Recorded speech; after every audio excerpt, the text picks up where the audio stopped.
Agora a gente vai falar de algo que machuca muito.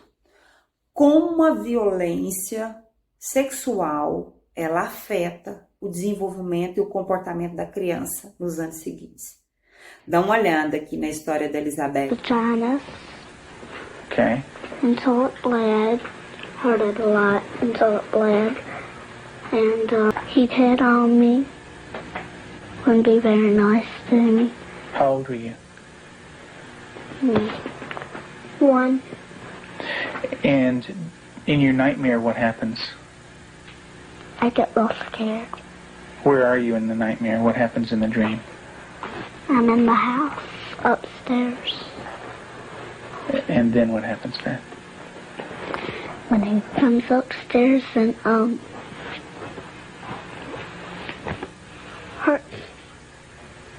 How do you feel when you talk about this? Scared. Elizabeth, nos anos 80, ali, 90, mexeu muito porque ela foi considerada aí uma criança psicopata, teve filmes, tudo, e mostrou ali dados de algumas entrevistas que foram feitas no abrigo, onde ela foi ali para uma reabilitação social também, acerca do dano e do quadro de violência que ela vivenciava dentro da sua casa. Sua mãe faleceu quando ela tinha 1 aninho de idade, ela ficou sob o cuidado do seu genitor, junto com seu irmãozinho bebê.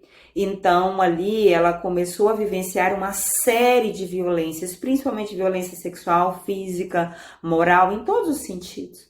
E essa criança, depois, na idade lá dos seus 4, 5 aninhos, ela foi adotada aí com seus 6 anos, se eu não me engano, para uma família, né, onde um assistente social tirou eles daquela condição de vulnerabilidade e colocou para o sistema de adoção.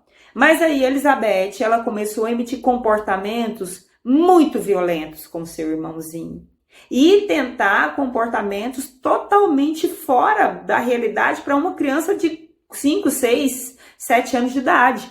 Ela começou a ficar uma criança onde ela não apresentava quadros de empatia pelo outro, por animais, pelos seus pais adotivos, e a Elizabeth foi considerada nessa época como uma criança psicopata. Eu sei que as leis brasileiras não observam assim, tá? Mas esse filme, esses dados são fora do país, e aí esses são os quadros que foram passados para nós. Não estou dizendo que aqui no Brasil a gente tem esse diagnóstico, tá? Não confundam, não tem nada a ver. Aqui no Brasil, a gente tem outros tipos de diagnóstico ali, TOD, transtorno de conduta, transtorno de personalidade antissocial, então vai desenvolvendo aí ao longo do desenvolvimento da criança, do adolescente até a vida adulta. Mas fora, ela levou-se esse nome.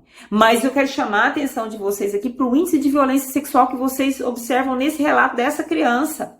E como isso foi agravante, como ela alterou taxa de comportamento ao ponto de não sentir a empatia pelo outro, ao ponto de machucar o irmão, de tentar por várias vezes violentar o irmão, tentar matar a mãe, pai adotivo, tentar aí de alguma forma planejar e não sentir nem tipo de condição afetiva ali, de remorso, de arrependimento, não. Ela foi ter esses tratamentos quando tirou-se ela do contexto ali familiar, né, tirou ela dentro do contexto da família adotiva e colocou ela num centro de recuperação com intervenções constantes. Hoje ela tem uma vida saudável, hoje ela é uma pessoa que luta por essas causas, mas a violência deixa sinais fortíssimos na vida da criança. E a gente não pode fechar os olhos para isso. Nós não podemos fazer de conta que a gente não vê, a gente tem que cobrar sim que tenha leis que vão ser revigoradas e vão ser literalmente colocadas em critérios aí, se caso necessitar, para uma prisão,